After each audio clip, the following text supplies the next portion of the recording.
Thank you, market recap for Tuesday, the 26th of May, 2026. Okay, so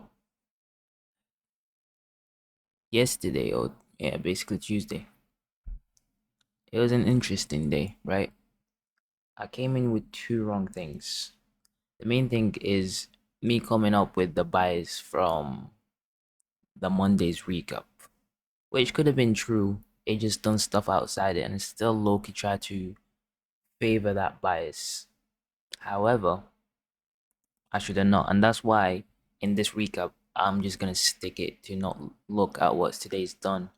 And it's just better for me to just be like minutes before the market, get a fresh bias, right? I don't have any expectations from earlier and stuff like that. So yeah. Anyway, we had our AM high, right? Which we knew it was engineered, yeah. Just look at this. Well, I thought this was gonna be a large market maker buy model that would get us into our new weekly opening gap, right? So that's what I expected London to do. However, in New York opening, we went up here, right, and create these relative equal highs. In my head, I was like, okay, if we sweep the high, and this is what I expected, we open, this is where we opened.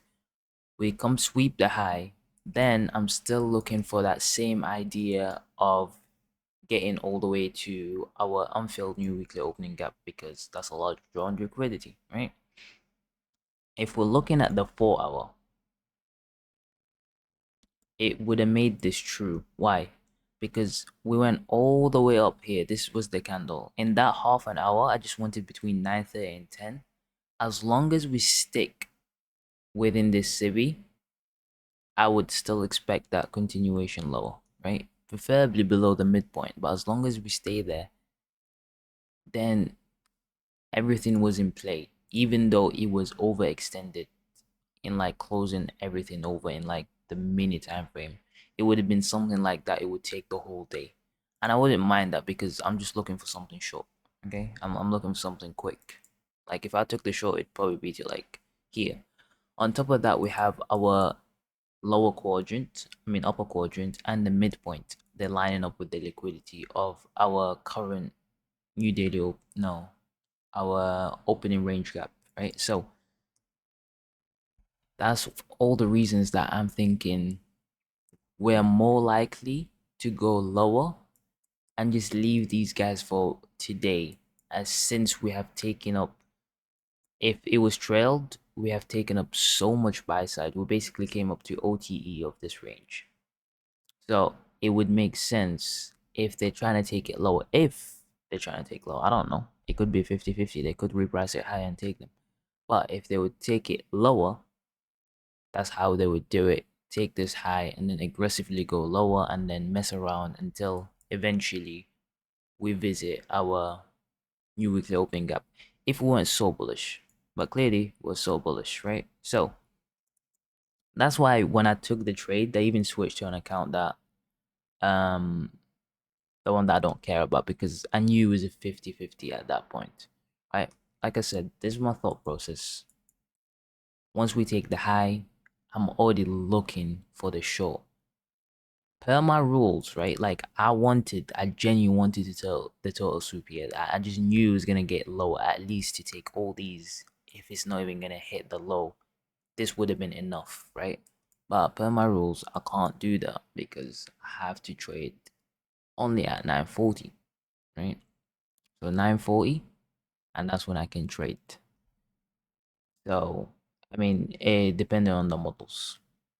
The sad thing is, if this candle was 39, I would have not taken the trade, right? If it done this, right? So all I was trying to frame this on any PD rate that I can work out quickly that could just take us to these lows. Why? Because they made them relatively equal. My only wrong thing that was done today was not watching ES. I did not want to watch ES. I can't remember why on the start of this session. I said I don't want to watch ES because of something. I can't remember what it was. However, ES here on this low came and took this low and then came and take London low. Exactly what I would expect for NQ to do, but ES has done it for both. So that explains this aggressive repricing higher, right?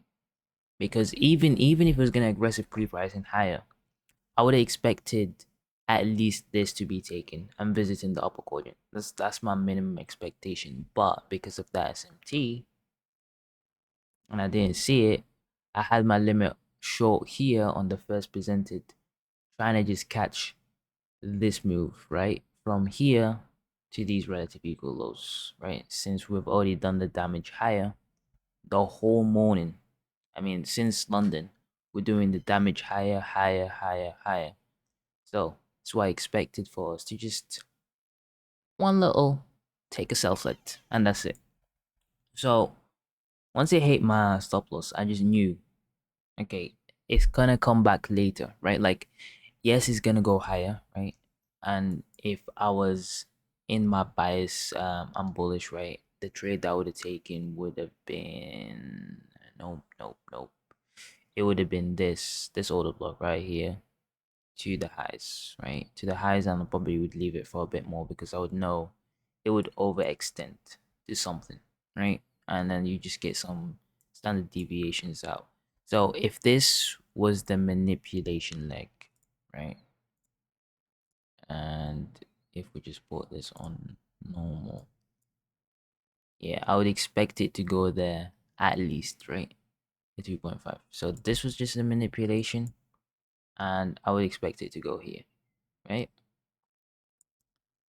And this is different to the negative 2.5, but this one for, I don't know, the 930 manipulation. Like, regardless, this is what I would have probably partialed off one here and then one here, and probably one at the liquidity high, right? That's if I was bullish. I am bullish, right? But as in, like, I came into this session and I waited, like, right? Because remember, all I said is between 9:30 right here till 10, we had to be staying there.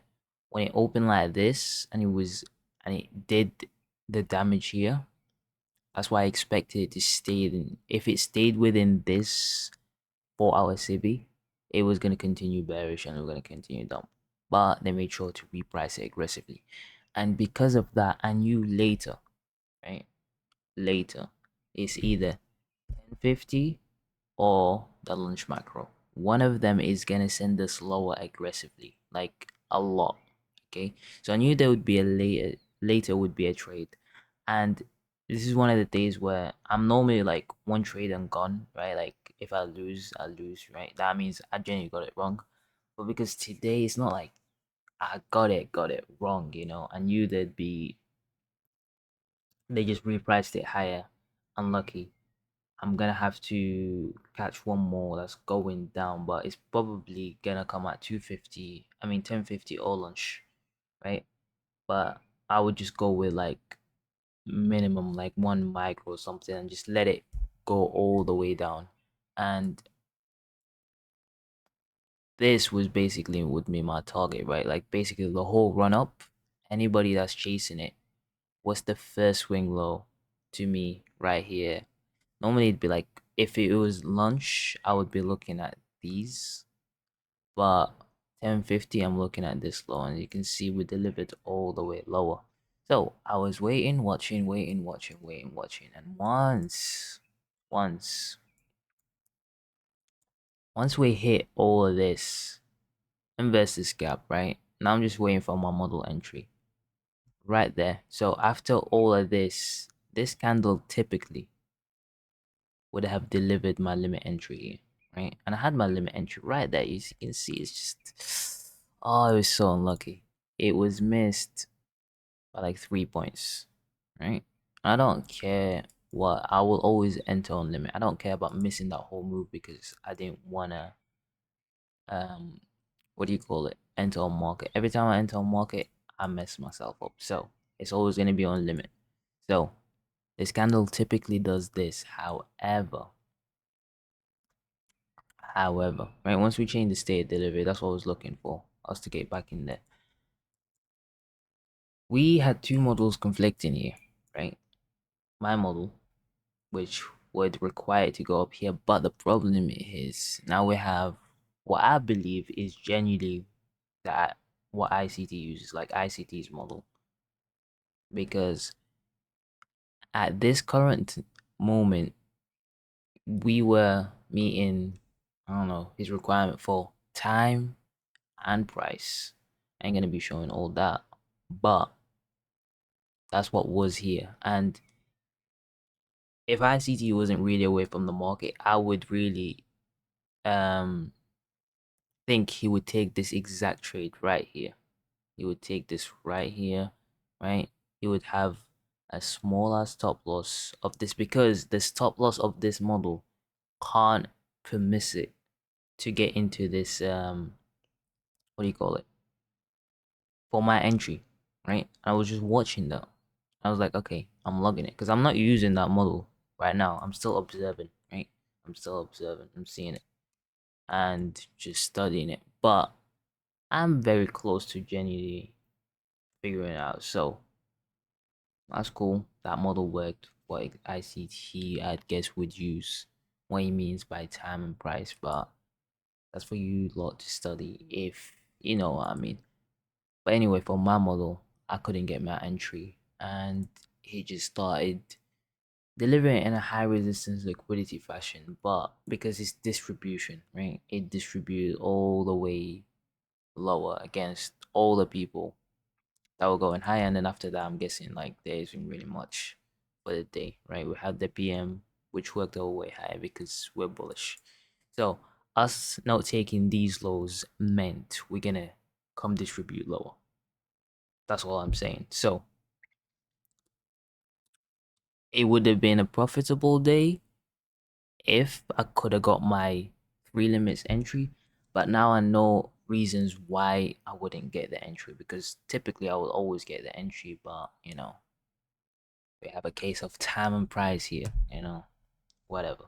Um, so yeah, that was the market recap, and yeah, I'm not even gonna look at the next day or trying to like figure out what's going on because I don't want to look at the charts to get conflicting bias because if I wasn't too thinky about the shorts earlier, I might have waited this out and just see how it would trade in the first presented rather than limit entry in it. Okay, so yeah, I guess that's my bad, but it is what it is. It wasn't even a crazy loss. It's nothing. So yeah, all good, still up green, and yeah, that's a market recap. Peace out.